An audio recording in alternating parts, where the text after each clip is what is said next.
Content d'être là? Bien, en tout cas, moi je vais de mieux en mieux par la grâce de Dieu. Je suis ravi de pouvoir, avec vous, explorer les profondeurs de Dieu. Alors, pour ceux qui viennent pour la première fois, sachez que je crois que maintenant nous pouvons avoir sur le YouTube de notre Église, il y a déjà les 2 premiers messages de dimanche et lundi. Donc, je vous invite naturellement à faire partager ces messages à vos amis ou vos proches qui n'ont pas pu venir encore ici ce soir. Le thème que nous allons aborder ce soir est naturellement dans la continuation de la découverte de Dieu. Je crois que c'est véritablement le sens de notre existence. Que nous soyons croyants ou pas croyants, je crois que s'interroger et se questionner sur qui est Dieu, sur la personne de Dieu. J'aime beaucoup parler du dedans de Dieu, l'intérieur de Dieu, parce qu'il n'a pas traversé le cosmos, il n'a pas traversé l'univers, il ne s'est pas incarné pour que nous ne puissions pas connaître qui il est, le dedans, l'intérieur de Dieu, l'intériorité de Dieu et les entrailles de Dieu. On ne peut pas concevoir une relation épanouie avec un inconnu, ce n'est pas possible. En tout cas, nous qui sommes des êtres passionnés, nous qui sommes des êtres de désir, c'est impensable de relationner avec un inconnu abstrait. Voilà pourquoi nous ne pouvons pas nous contenter simplement de dire et de déclarer que Dieu est amour. Il nous faut rentrer dans l'amour, il nous faut rentrer dans l'os de l'amour pour que nos cœurs puissent être touchés. Cette question fondamentale, alors quand je passe ici, les versets n'apparaissent pas ici, c'est normal? Bon. Ah, c'est bon. Non, ça ne passe pas. Bien, en tout cas, je vais déjà... ça passe ici, c'est bon. C'est pas grave, on ne va pas perdre de temps. Je me retournerai de temps en temps s'il le faut. Pourquoi la création de l'homme? Pourquoi la création de la race humaine? Beaucoup de croyants relationnent avec Dieu, quand je parle de Dieu, Elohim, c'est toujours la famille divine, c'est le Père, le Fils et le Saint-Esprit, on est d'accord. Bien. Mais sans se poser la question de savoir pourquoi ils ont été créés. Ça manquera de saveur dans la relation. Ça manquera incontestablement de saveur. Lorsqu'on se marie, lorsqu'on choisit un époux, lorsqu'on choisit une épouse, n'est-ce pas, on aime bien quand même savoir pourquoi on a été choisi, quoi. Ça met un peu plus de sel dans la relation, un peu plus de bonheur, de boum. Donc on ne peut pas suivre Dieu comme ça sans savoir pourquoi nous n'avons pas été créés. Et nous verrons ce soir, à travers les raisons de la création, nous aurons encore une compréhension plus profonde de qui est Dieu. Quant à demain soir, nous allons être remplis de joie. Déjà ce soir, mais demain soir, je peux vous assurer que quand vous allez rentrer chez vous, vous n'allez pas trouver le sommeil. Pourquoi? Parce que le thème de demain soir s'intitule « Le paradis, point d'interrogation ». Mais le paradis va vous réserver des surprises. Je ne sais pas si après avoir écouté le message sur le paradis, vous allez encore avoir envie d'y aller. Parce qu'il faut savoir de quel paradis, n'est-ce pas? En tout cas, moi je veux y aller, ça c'est clair. Bien, alors, ici, au commencement, Dieu créa les cieux et la terre. Ah oui, il y a un petit décalage, c'est bon, j'ai compris. Au commencement, Dieu créa les cieux et la terre. Oui, c'est comme ça, quand on ouvre la parole de Dieu, généralement quand vous achetez un bouquin, vous commencez probablement par le début, comme tout le monde, la préface, et vous lisez. Donc c'est important ici de comprendre les raisons pour lesquelles nous avons été créés. On ne peut pas rentrer dans l'Écriture, on ne peut pas rentrer dans la parole de Dieu sans se poser la question, mais mince Seigneur, pourquoi ai-je été créé? Parce que nous sommes des créationnistes, parce que nous croyons en la parole de Dieu. Il y a une incompatibilité absolue entre le créationnisme et l'évolutionnisme. Il n'y a pas de possibilité de concilier le créationnisme et l'évolutionnisme. Et pour cela, je vous renvoie au premier message de dimanche soir. Bien. La question est de savoir pourquoi Dieu, finalement, pour ce qui concerne la race humaine, car quand nous parlons ici des cieux et de la terre, les cieux il y a deux sens, notre atmosphère, mais il y a également l'univers, le cosmos, n'est-ce pas? En un instant, en une seconde, Dieu a fait surgir du néant le cosmos et l'univers, et y compris la Terre. La Terre comme la boule. Mais nous n'avons pas été créés en même temps que les êtres célestes. C'est ce que nous allons voir. Bien. Donc, pourquoi, finalement, avons-nous été créés? Je voudrais attirer votre attention ici, ce soir, sur ce verset que nous trouvons à la fin du livre de la Bible, dans le livre de l'Apocalypse, Apocalypse 14 et le verset 6.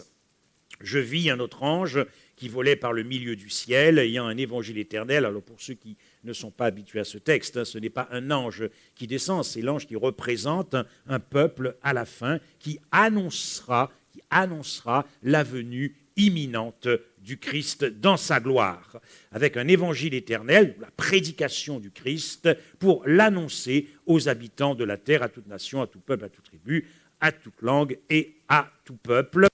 Et il disait d'une voix forte, « Craignez Dieu et donnez-lui gloire, car l'heure de son jugement est venue, et adorez celui qui a fait le ciel, la terre et la mer et les sources d'eau. » Arrêtons-nous ici un instant. C'est quand même assez intéressant que, alors que ce peuple va annoncer au monde la fin du monde, la fin de ce monde, c'est-à-dire annoncer au monde que le Christ revient, car nous sommes à la fin, et précisément, et de manière tout à fait cette singularité, pourquoi donc, en annonçant au monde la fin, nous sommes renvoyés au commencement. Nous sommes renvoyés à la création. Nous sommes renvoyés à la Genèse. Nous annonçons la fin, et lorsque nous annonçons la fin, nous attirons le monde sur le commencement, et donnez-lui gloire, et adorer celui qui a fait le ciel. Donc vous voyez, il y a comme une convocation de revenir en Éden. Une convocation de revenir à la création. Alors pourquoi? Voilà ce que le monde doit savoir.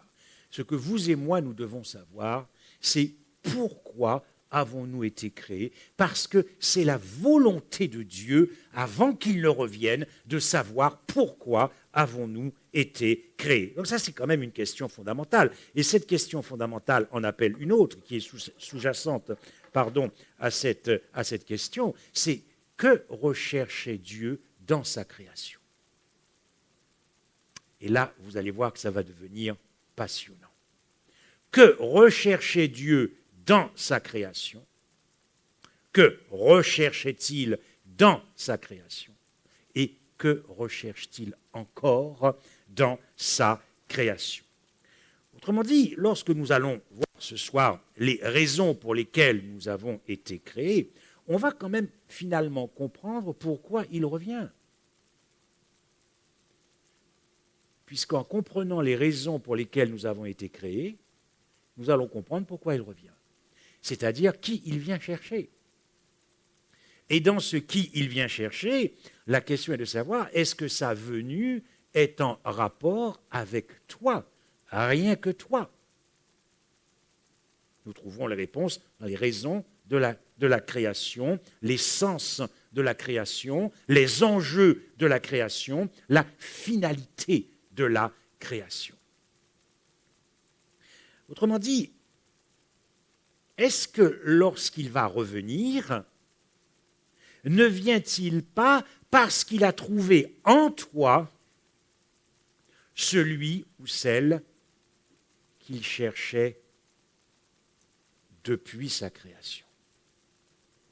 Il y a à peu près maintenant 6000 ans.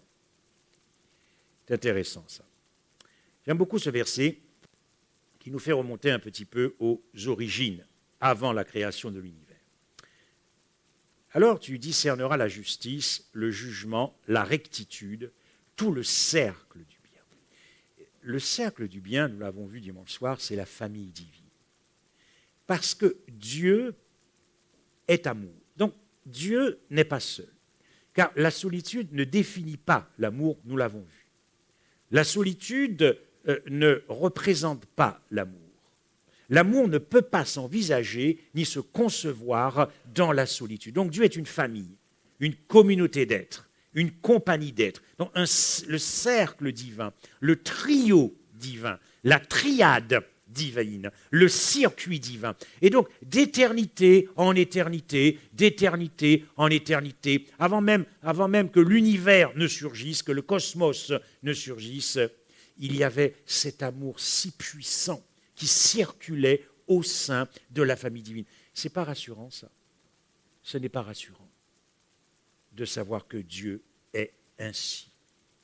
Comme je l'ai dit et j'aime à le dire, l'amour ne sait pas faire autre chose que aimer. Je vois qu'il y a peut-être ici des jeunes filles qui sont encore célibataires, n'est-ce pas? Si vous dites ça à votre fiancé à table, en disant, vous l'invitez à dîner et vous lui dites l'amour ne sait pas faire autre chose que d'aimer, il va vouloir se marier tout de suite avec vous. On est d'accord, n'est-ce pas? Sinon, c'est dommage pour lui. L'amour ne sait pas faire autre chose que aimer. Donc cette compagnie d'êtres, ce puissant courant d'amour, s'est déversé sur la création de l'homme, c'est-à-dire ta création. Tout ce courant puissant d'amour s'est centré sur la création de la race humaine. C'est-à-dire que la divinité, d'éternité en éternité, avait investi tout son amour spécialement pour la race humaine, puisque nous allons comprendre naturellement bientôt les raisons de la création de la race humaine. Mais ce n'est pas n'importe quel amour, nous l'avons vu depuis dimanche soir. Ce n'est pas un amour impur, un amour perverti, centré sur soi-même. Non, non, c'est toujours un amour centré sur l'autre. Un amour qui ne vit que pour l'autre. Un amour qui n'existe que pour l'autre. Nous sommes en train de parler ici de la perfection de l'amour. Je crois que c'est en s'exposant à cet amour continuellement au travers l'incarnation du Christ que le Saint-Esprit pourra faire gonfler ce fruit de l'amour au-dedans de nous, où l'autre devient tout. Donc si l'autre devient tout, tu deviens tout pour Dieu. L'autre est tout, c'est que tu es tout pour Dieu. Et nous allons voir spécialement la race humaine. La première raison pour laquelle nous avons été créés, c'est précisément parce que si Dieu est amour, il est donc nécessairement amoureux de toi.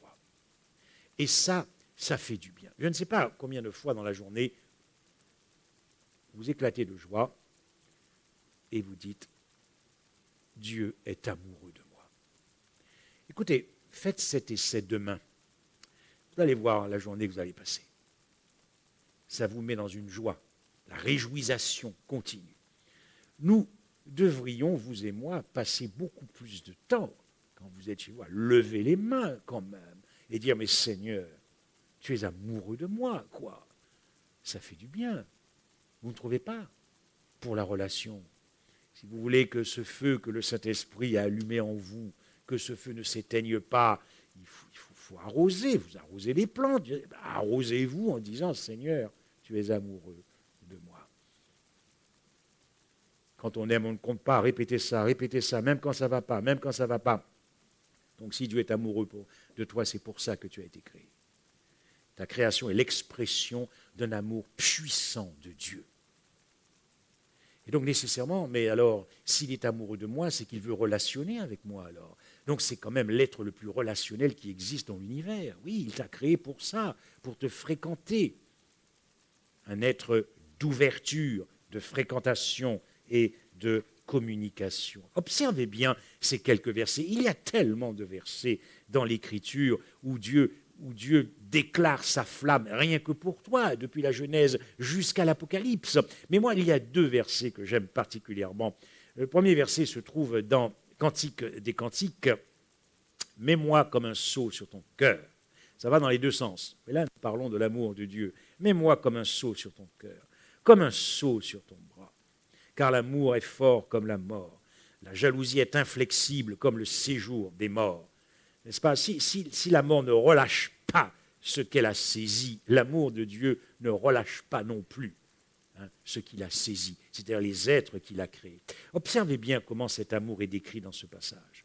Le Cantique des Cantiques, c'est vraiment pour moi le livre pour la fin, pour les amoureux du Christ, car l'amour, si Dieu est amour, l'amour vient chercher l'amour. L'amour viendra chercher les amoureux. comprenez? Donc le livre des Cantiques, c'est pour nous. C'est le livre pour la fin. L'un des livres de la fin. Ces ardeurs, on parle de l'amour, un être de désir.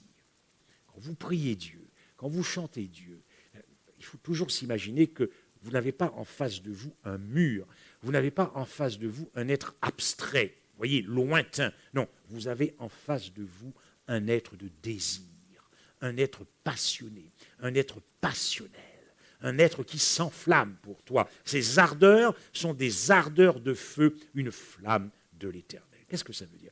Eh bien, écoutez, on essaie de décrire ici, finalement, l'intensité de cet amour qui atteint des températures tellement élevées qu'il y a ici, quand Dieu te regarde, il y a comme un embrasement de son être. C'est pas beau, ça? Je vois quelques sourires. Je vois quand même quelques sourires. Un embrasement de son être. Yes. Qu'est-ce que c'est beau. Une flamme de l'Éternel. Il y a un autre verset aussi que j'aime beaucoup dans Daniel. Un fleuve de feu coulait. Vous voyez, on a toujours cette idée de fleuve de feu. Hein. Ce fleuve de feu signifie cet amour. C'est cet amour qui sort de son trône. 10 000 millions se tenaient en sa présence. Un fleuve de feu coulait. Vous voyez, et ce fleuve de feu nous fait penser aussi à, comme vous imaginez, des pluies torrentielles qui font déborder les fleuves. Donc, quand on parle de l'amour de Dieu pour toi, on parle toujours de débordement d'amour, de trop plein d'amour. Hein. Un amour qui sera toujours là pour t'aimer sans raison, sans cause, sans contrepartie. Que tu souris à Dieu ou que tu ne souris pas à Dieu, que tu lui tournes le dos ou que tu ne lui tournes pas le dos, il continuera toujours à t'aimer parce qu'il ne sait pas faire autre chose que cela puisqu'il t'a créé et que l'acte même de création est un acte profond d'entrailles de Dieu, de miséricorde centré sur la race humaine. Il y a également un autre passage que j'aime beaucoup lorsqu'il disposa les cieux. J'étais là. Lorsqu'il traça un cercle à la surface de l'abîme, j'étais là.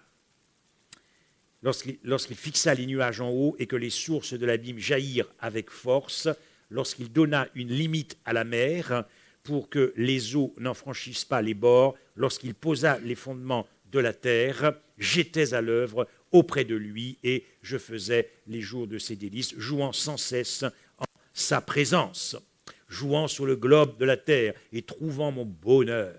La raison pour laquelle nous avons été créés, n'est-ce pas, pour le bonheur de Dieu.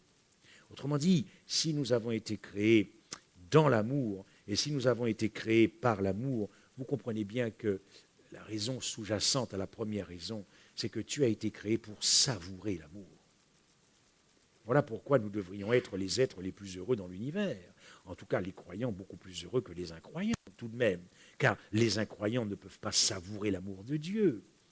Savourer l'amour de Dieu, c'est savourer Dieu. Goûter l'amour de Dieu. Vous comprenez? Quand vous priez, considérez que lorsque vous allez vous agenouiller et que vous allez prier avec votre Dieu, mais pourquoi ne pas considérer que c'est un dîner entre amoureux? Ça pourra nous éviter de nous ennuyer dans les prières, de faire des petites courtes prières, et au nom et pour ta gloire, et puis c'est terminé, et puis on passe à autre chose.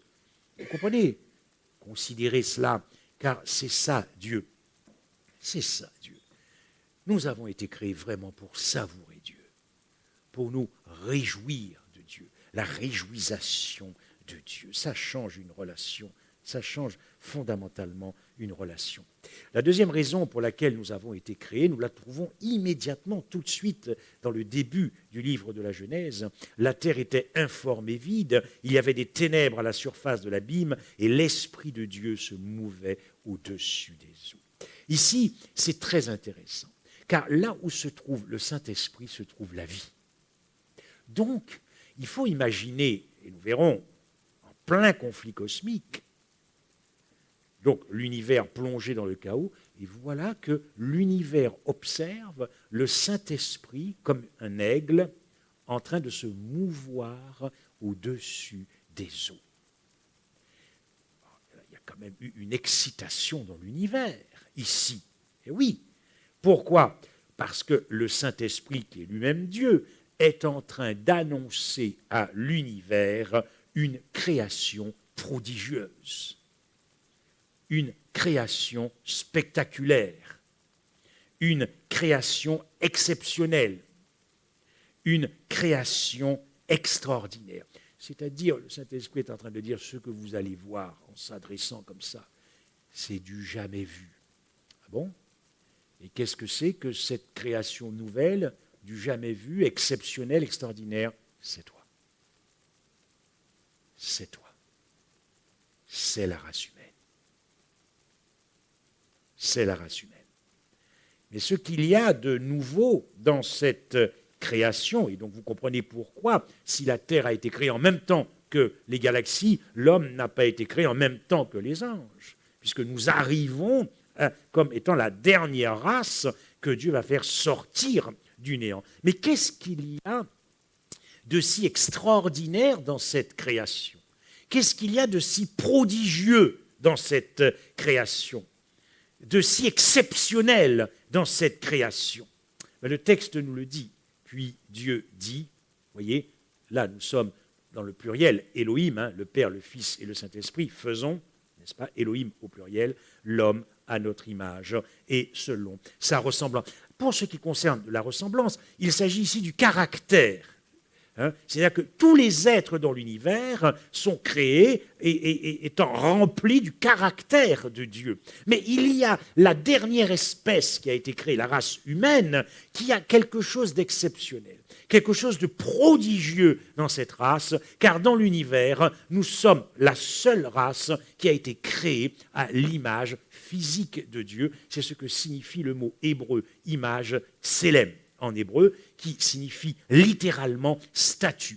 C'est comme si on faisait une traduction voilà, du mot à mot, c'est comme si Dieu disait « faisons l'homme à notre statut ». Vous voyez, pour montrer cette réplique physique, pour montrer cette empreinte physique. Vous comprenez bien que cela a été prodigieux pour l'univers, de voir l'image physique de Dieu reproduite, marquée et imprimée dans Adam et Ève.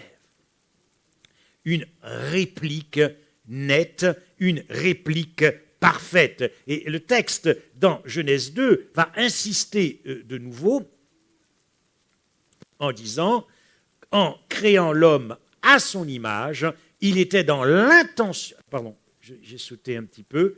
Dieu créa l'homme à son image, il le créa à l'image de Dieu et il créa l'homme et la femme.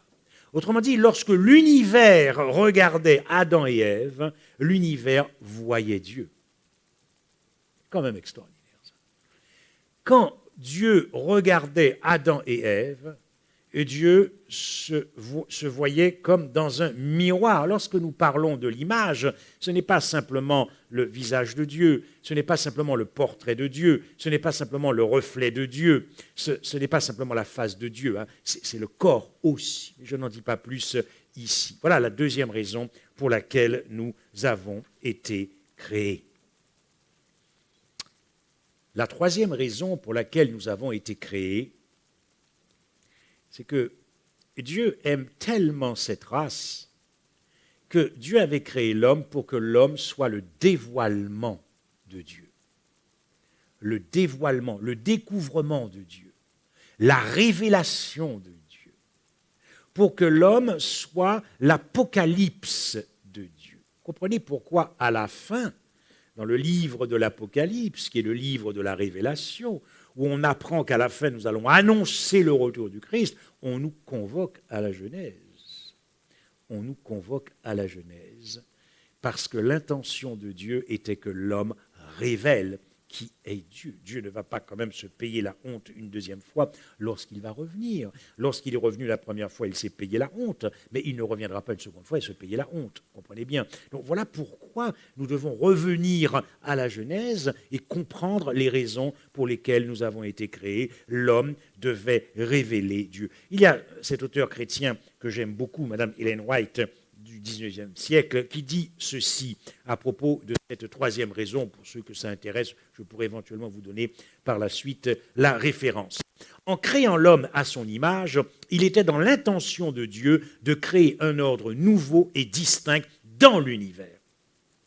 Et la raison pour laquelle Dieu décida de créer un ordre nouveau, c'était pour donner à l'ensemble de l'univers une vue approfondie de sa propre nature et de son caractère. C'est inouï, n'est-ce pas? Vous ne trouvez pas que c'est inouï? Oui ou non? Tu as été créé pour dévoiler à l'univers les profondeurs de Dieu. Wow. Ça ne vous donne pas envie de sauter au plafond? Sans vous faire mal à la tête? Sans vous cogner la tête, n'est-ce pas?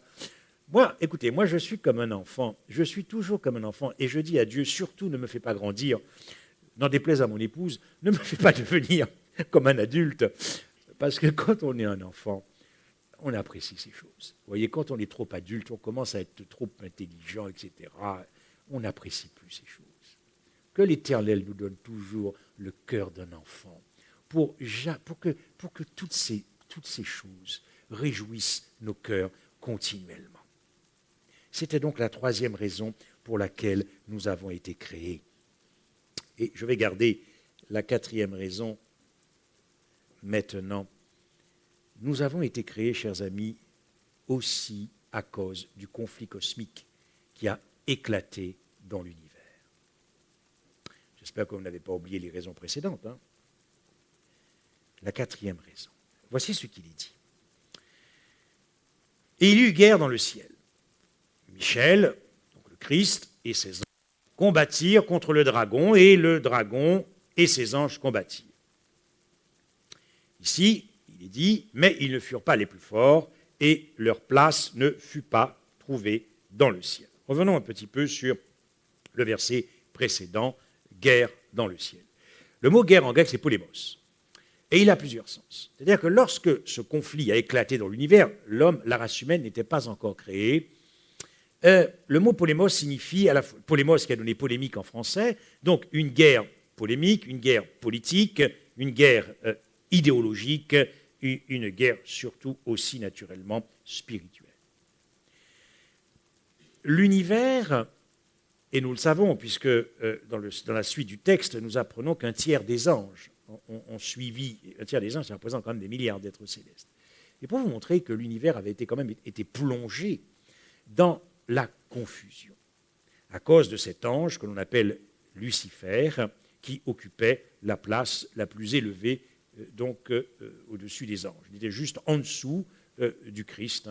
Il était le chef, naturellement, des anges, incontesté et incontestable. Mais, à un moment donné, il s'est rebellé contre Dieu et il a commencé à mener une véritable propagande anti-Dieu, une élection présidentielle qui allait régner, qui allait gouverner dans l'univers. Et donc, il a lancé des accusations, des critiques, des attaques. Dieu a été mis en accusation, des soupçons. Tout ça a éclaté, nous n'étions pas nés. Voyez, la rébellion, elle est née dans le ciel. C'est dans ce contexte-là qu'il faut comprendre l'une des raisons pour lesquelles nous avons été créés. Lucifer prétendait que Dieu était un être égocentrique, centré sur lui-même, qui ne pensait qu'à lui, qui ne créait que pour être servi et pour être glorifié, pour monter. Voilà assez simplement les accusations qui ont été formulées par Lucifer et qui ont réussi tout de même à convaincre un tiers des anges. Lucifer avait investi toute son intelligence, Lucifer avait investi toute sa sagesse dans cette campagne, dans cette propagande anti-Dieu. Il avait réussi à distiller dans l'esprit des anges et dans leur cœur véritablement beaucoup de questionnements et beaucoup de doutes. Voilà pourquoi finalement ce conflit cosmique s'est exporté sur la Terre et que même 6000 ans après, ceux qui ont des doutes, ceux qui ne croient pas, ceux qui véritablement sont certains que Dieu n'existe pas, ne font finalement que reprendre les accusations de Lucifer. Bien. Donc le cosmos a été plongé dans le désordre, le cosmos a été plongé dans la perplexité et le cosmos a été plongé dans la confusion. Il faut donc imaginer, n'est-ce pas, avant cette création de l'homme, cette agitation qui régnait dans l'univers. Une agitation dans les esprits, une agitation dans les cœurs, une fragilité dans les esprits des anges, une fragilité dans leurs cœurs, un chaos émotionnel, un chaos relationnel et un chaos mental. On a du mal à comprendre cela, nous, mais ce qui s'est passé était quand même impensable, puisque Dieu s'est retrouvé incompris, Dieu s'est retrouvé rejeté, Dieu souffre et Dieu n'est plus accepté par un tiers, en quelque sorte, des anges. Maintenant, je vais faire appel à votre imagination.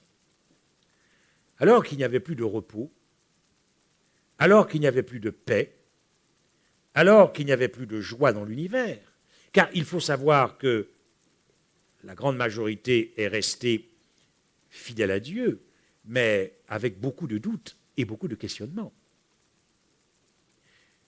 Ce conflit a été résolu à la croix, dans le dévoilement de Dieu, l'incarnation. Donc il faut comprendre que c'est dans ce contexte polémique, dans ce contexte toxique, où Dieu, donc en plein conflit cosmique, descend sur la terre, va mettre ses mains dans la poudre, dans la cendre et dans l'argile rougeâtre et faire sortir du néant cette création prodigieuse, exceptionnelle, la race humaine. N'oublions jamais que c'est dans ce contexte-là aussi que la race humaine a été créée, en plein conflit cosmique. Et je peux vous assurer que pendant qu'il était en train de faire sortir l'homme et la femme de la poudre, de la poussière et de l'argile rougeâtre, il était toujours attaqué par les démons, injurié et insulté.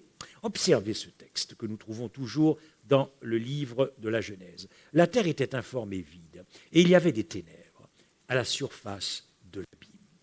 Vous savez, ténèbres et abîme, symboliquement, signifient aussi l'armée des démons. L'armée des démons. Donc toute cette armée était là pour voir Dieu à l'œuvre dans sa création.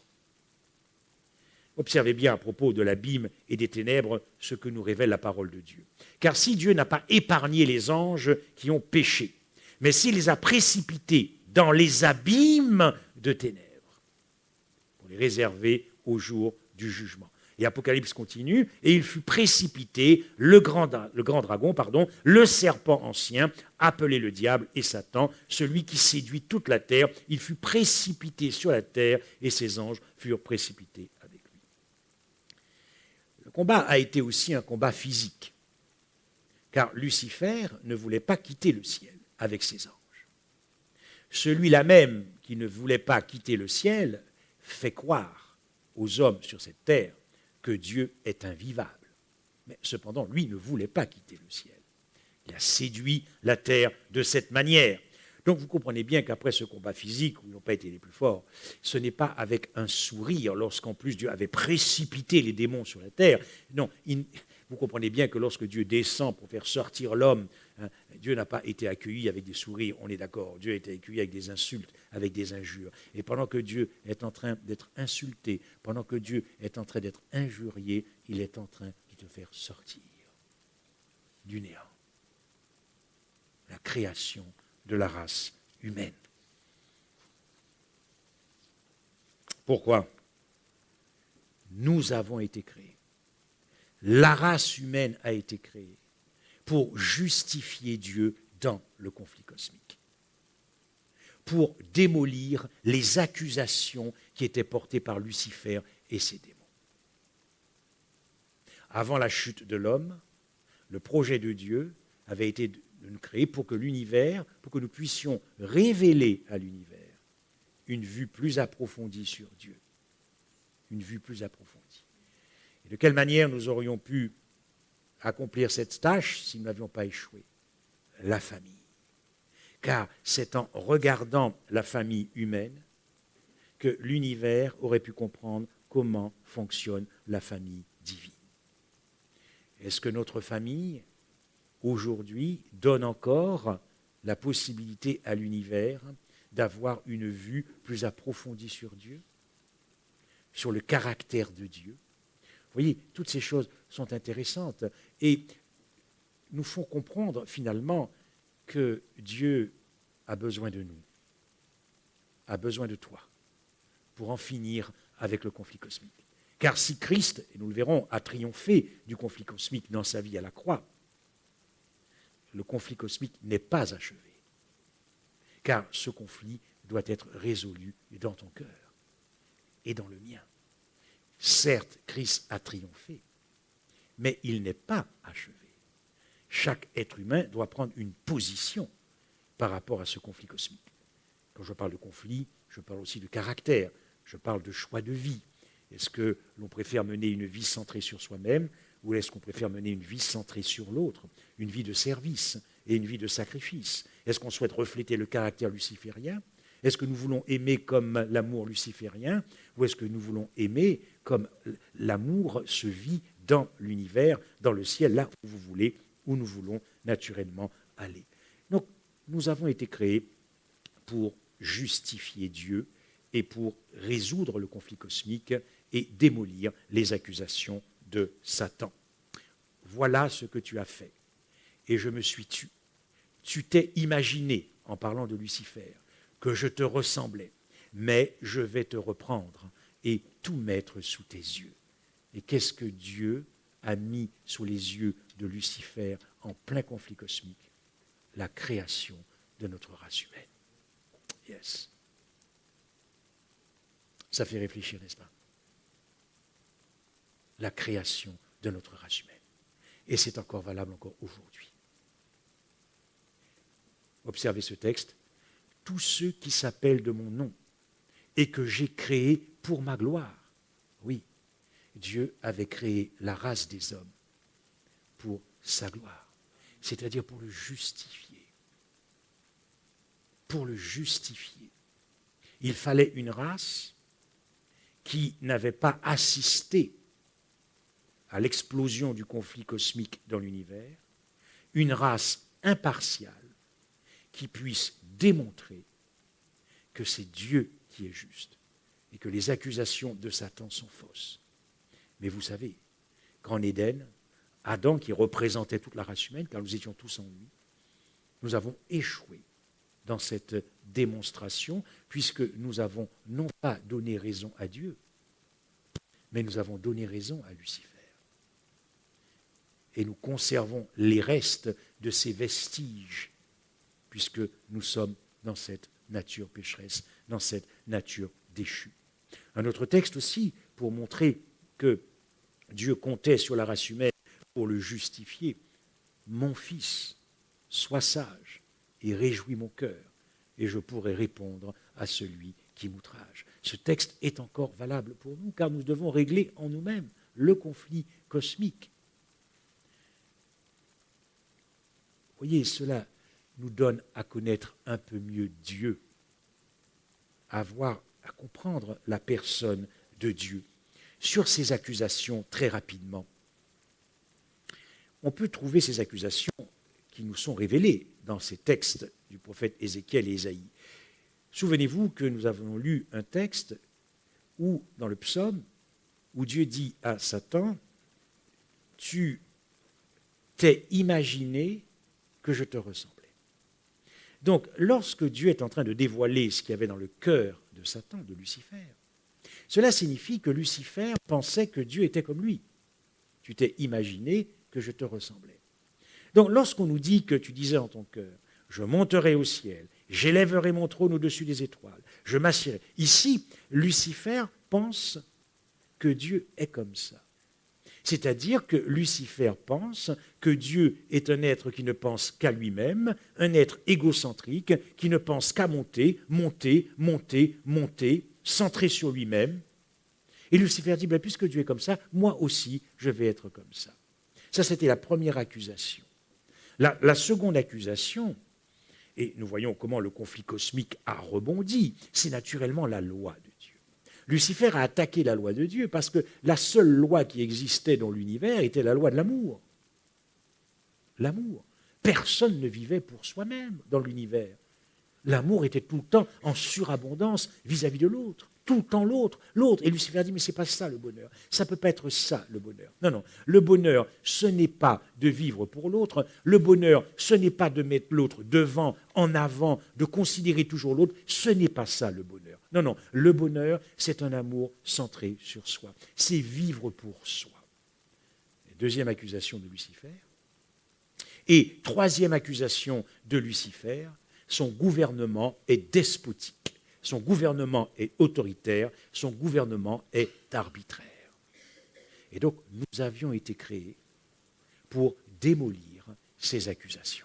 Sauf que lorsqu'il est dit ici, ils ont, comme le vulgaire, le mot vulgaire en hébreu signifie Adam, transgressé l'alliance. Car lorsque Dieu a créé la race humaine, Dieu en a donné les raisons à Adam et Ève. Adam et Ève ne sont pas restés ignorants du conflit cosmique. Ils ont compris. Et Adam et Ève, dans cette alliance qu'ils ont faite avec Dieu, ont dit, nous allons te justifier. Mais ils ont transgressé cette alliance. Car au lieu de justifier Dieu, dans ce conflit cosmique, ils ont justifié Lucifer. Et c'est ainsi que notre race humaine a chuté. Et donc Dieu, au travers des siècles, et d'abord au travers des patriarches, a toujours cherché des hommes pour le justifier. Mais l'intention de Dieu, puisqu'au départ c'était une race, l'intention de Dieu pour la démonstration finale, ce n'est pas qu'à chaque génération il puisse trouver des hommes qui puissent le justifier. Ce qu'il veut, c'est un peuple. Une démonstration qui doit être faite par un peuple. Et c'est la raison pour laquelle il avait choisi Israël. Comme on s'attache à la ceinture au rein d'un homme, ainsi je m'étais attaché à toute la maison d'Israël, afin qu'elle fût mon peuple, mon nom, ma louange et ma gloire. Mais nous savons que Israël aussi a échoué. Voilà pourquoi, lorsque le peuple annoncera le retour du Christ, il convoquera le monde et invitera le monde à revenir au commencement, à la Genèse, pour comprendre ce que Dieu attend de sa création. Qu'est-ce que Dieu recherchait? Que Dieu recherchait-il? Et qu'est-ce qu'il recherche avant de revenir?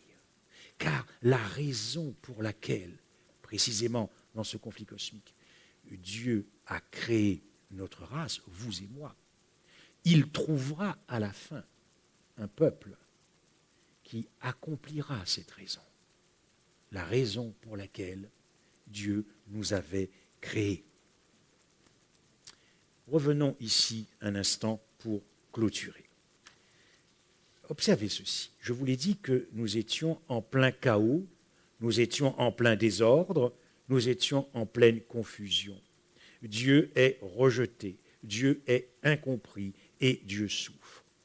Donc Dieu a besoin d'un repos. Dieu a besoin d'un repos. C'est intéressant ça. Dieu a besoin d'un repos. C'est pour cela que nous pouvons aussi considérer ce sabbat, ce 7e jour de la création qu'il avait réservé pour nous faire entrer dans son repos. Lorsque vous placez le sabbat dans le conflit cosmique, vous comprenez que Dieu est un être qui n'est pas insensible aux insultes, qui n'est pas insensible aux injures. Observez bien d'ailleurs que lorsqu'il s'est manifesté dans la personne du Christ, il aimait à se reposer chez Lazare, car il était très affecté par les attaques de ses frères pharisiens. Donc il aimait à se reposer. Dieu est un être qui n'est pas insensible. L'amour n'est pas insensible aux insultes. L'amour fait souffrir. Et donc Dieu avait besoin un petit peu de repos, un peu de répit, un peu de trêve. Imaginez un cyclone. Lorsque vous avez un cyclone, vous avez des vents violents, le bruit et la pluie. Mais que se passe-t-il à l'intérieur du cyclone? C'est le calme, n'est-ce pas? Le conflit cosmique, c'est ça. C'est un cyclone. Et à l'intérieur du cyclone, c'est toi. C'est toi, le repos de Dieu. Car Dieu cherchait du réconfort, comme vous et moi, quand ça ne va pas. Quand ça ne va pas, vous cherchez du réconfort. Quand ça ne va pas, vous cherchez de la sympathie. Quand ça ne va pas, vous cherchez un regard non accusateur. Et il en a même de même pour Dieu. Et donc Dieu, quand il est rentré dans le repos, dans ce repos avec Adam et Ève, il cherchait du réconfort. Il cherchait de la compréhension et un regard non accusateur. Le sabbat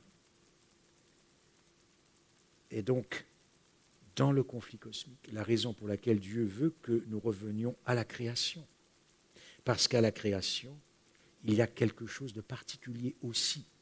C'est précisément ce jour qu'il avait mis à part, le 7e jour de la semaine, ce jour de repos.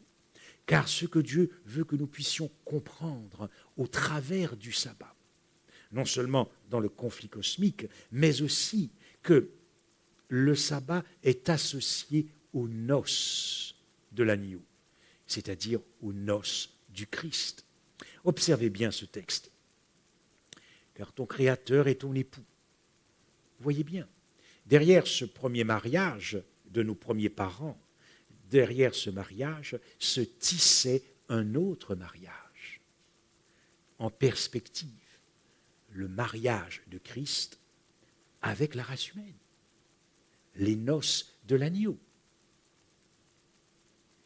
Mais au fur et à mesure des siècles, ces fiancés ont toujours trompé le Christ. Voilà pourquoi Dieu veut que nous revenons à la création, c'est-à-dire au commencement, tout en annonçant la fin, car le Christ ne peut pas revenir tant qu'il n'a pas trouvé son épouse. C'est le sens de la création. C'est pour ça que nous sommes ramenés à la création pour annoncer le retour du Christ. On ne te nommera plus délaissé, on ne nommera plus la terre désolation, mais on t'appellera mon plaisir en elle, et on l'appellera la terre épouse, car l'Éternel met son plaisir en toi, et ta terre aura un époux. Nous avons donc été créés pour être dans cette dimension matrimoniale, l'épouse du Christ. N'est-ce pas extraordinaire, chers amis? Pourquoi vous dire cela?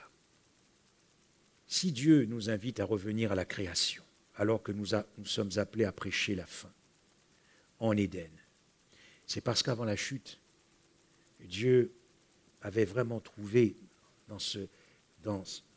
avec l'absence de joie et de paix dans l'univers, il avait réussi à trouver dans notre race, représentée par Adam et Ève, une relation amoureuse, fusionnelle, avec Adam et Ève, avant la trahison.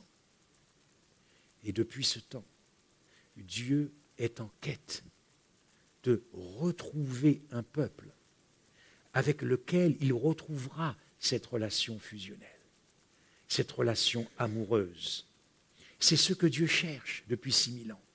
Et c'est pour cela qu'il nous renvoie et qu'il nous convoque à la Genèse lorsqu'il nous demande d'annoncer le retour. Car, comme je vous l'ai dit, lorsque nous comprenons les raisons de la création, nous comprenons pourquoi il revient. La prophétie nous annonce les temps de la fin. Mais le retour du Christ, ce n'est pas simplement une question d'horloge. Le retour du Christ, c'est une question d'épouse aussi. Il faut que la raison pour laquelle il a créé notre race puisse s'accomplir avant qu'il ne revienne. Et il compte sur toi, et il compte sur toi, et il compte sur nous pour être cette épouse qui démolira définitivement les accusations de Satan. Ce que Dieu cherche au travers de toi, si tu veux qu'il revienne maintenant dans ta génération, ce qu'il recherche au travers d'un peuple, c'est retrouver cette relation fusionnelle qu'il avait avec Adam et Ève avant la chute. C'est retrouver cette exclusivité relationnelle, c'est retrouver cette densité relationnelle qu'il avait avec Adam et Ève avant la chute. Voilà pourquoi il est dit ceci. pourquoi l'homme quittera son père et sa mère et s'attachera à sa femme. Et les deux deviendront une seule chair. Nous sommes ici à la Genèse. Mais ici, Paul nous projette à la fin, car Éphésiens est un livre qui ne parle que de la plénitude d'un peuple de Dieu au retour. Observez bien, ce mystère est grand. Je dis cela par rapport à Christ et à l'Église. Donc Paul est en train de dire que ce que vous avez vu en Éden, l'homme et la femme, ce mariage, en réalité, ça s'applique d'abord entre Christ qu'il espérait avec la race humaine, qu'il espérait avec Israël, qu'il espérait avec les 2000 ans de christianisme, et qu'à la fin, il trouvera cette épouse. Autrement dit, le sabbat nous fait penser à quelque chose de puissant dans cette relation amoureuse que le Christ recherche. Car lorsqu'il est dit, l'Éternel Dieu dit, il n'est pas bon que l'homme soit seul. Je lui ferai une aide. Mais si alors ce mariage cachait le véritable mariage, il n'était donc pas bon que Dieu soit seul. Et pourquoi il n'était pas bon que Dieu soit seul? Il n'était pas bon que Dieu soit seul parce qu'il avait besoin d'une aide. Et cette aide, c'est toi. Il avait besoin d'un refuge. Et ce refuge, c'est toi. Il avait besoin d'un secours. Et ce secours, c'est toi. Il avait besoin d'un bouclier. Et ce bouclier, c'est toi. Pour en finir définitivement avec les accusations lucifériennes. Voilà pourquoi j'aime beaucoup ce passage dans Proverbe. Le cœur de son mari, en parlant du Christ, a confiance en elle. C'est à ce moment-là que la raison de la création s'accomplira. Lorsque le cœur de Dieu pourra te faire confiance. Lorsque le cœur de Dieu pourra nous faire confiance. Et ce n'est pas tout, car nous lui ferons du bien. C'est pas beau ça? Vous connaissiez ce Dieu de cette manière? Ce Dieu qui a besoin de toi. Un Dieu qui, 6000 ans, cherche une église, une épouse. Et en regardant cette épouse lui fera du bien. Ne voulez-vous pas faire partie de cette épouse? Ne voulez-vous pas faire du bien à Dieu? Yes. Laissez-moi voir la main de ceux qui veulent faire du bien à Dieu. Amen. Comme une épouse, ne voulez-vous pas rendre heureux votre époux? N'est-ce pas, Sandy? Ouais. En tout cas, j'ai voulu vous montrer cela pour que notre relation change avec Dieu. Que lorsque nous prions, lorsque tu pries ton époux, c'est comme si tu dînes avec lui. Quand tu pries, pourquoi ne pas penser, quand tu fais monter tes louanges, que tu lui offres un beau bouquet de roses? Est-ce que les femmes ici n'aiment pas recevoir des bouquets de roses? Laissez-moi voir les épouses qui aiment recevoir des bouquets de roses. Personne ici n'aime recevoir des bouquets de roses? J'avais pris une habitude avec mon épouse. Je me souviens au début, c'était le vendredi soir, je lui amenais toujours des roses, chaque semaine. Et un jour, elle m'a dit, ouais, mais en fait, tu fais ça parce que tu rentres dans le sabbat. Bon. Ne souhaitant pas quereller avec mon épouse, j'ai changé de jour. Nous sommes passés au dimanche. En fait, c'est ça. Vous voyez, ce que je voudrais, tous ensemble, c'est que vous ayez toujours, dans votre relation avec Dieu, conscience des raisons pour lesquelles nous avons été créés. Parce que quand Dieu dit que le cœur de son mari a confiance en elle et qu'elle lui fait du bien, c'est parce que Dieu attend, observez bien ceci, que la grâce de notre Seigneur soit avec vous. Le Dieu de paix écrasera bientôt Satan sous nos pieds. Et ainsi, nous pourrons l'accueillir en pleine gloire. Amen. Demain soir, vous allez voir, vous allez vraiment sauter au plafond. Car le sujet de demain soir, le paradis, point d'interrogation. Merci.